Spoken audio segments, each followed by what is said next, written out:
I call the honourable member for Deakin. Thank you, Madam Speaker. My question's to the Minister for the Environment. Will the minister outline how councils have been passing on savings from the repeal of the world's biggest carbon tax to ease electricity price increases for Victorian families and businesses, including in the City of Whitehorse in my electorate of Deakin? Are there any threats to these plans? I call the honourable Minister for the Environment. The member for Charlton has been warned. One more utterance and he will leave the chamber.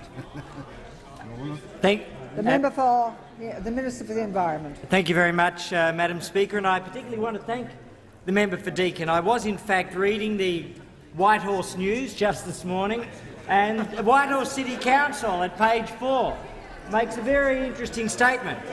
Let me just read the headline.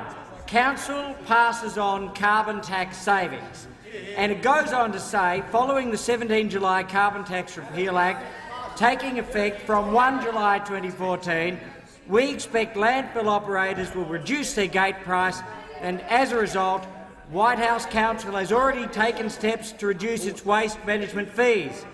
Savings of approximately $360,000 will be passed back to the community as a result. And it's not just savings on gate fees or landfill fees or waste fees for the residents of Whitehorse. It is, as the member for Deakin says, it's also savings which they'll receive on their electricity and gas bills. But there are two members in this House who represent the City of Whitehorse, one of whom, the member for Deakin, wants to see council rates go down and electricity prices go down. Another one is the member for Chisholm. And just before question time, the member for Chisholm gave her views on what the residents of the City of Whitehorse deserve. And she said this, and I quote, "I was outraged to receive a political campaign text on 1 September from my electricity provider, AGL, claiming customers just like me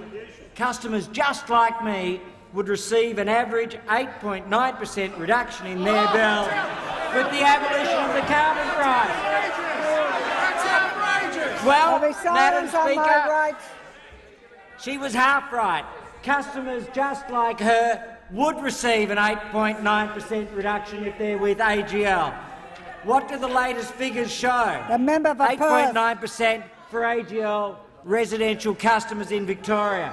But there are two approaches. The member for Deakin says yes to the savings. The member for Chisholm says no. If you're a small business customer with AGL in Victoria, you'll get a 9.7% reduction in your electricity bill. The member for Deakin says yes. The member for Chisholm says no. If you happen to be a gas customer with AGL in Victoria, a 7.2% savings. The member for Deakin says yes to the savings. The member for Chisholm says no to her constituents. And if you're a small business customer with AGL, in terms of gas savings, 10.3%. The member for Deakin says yes.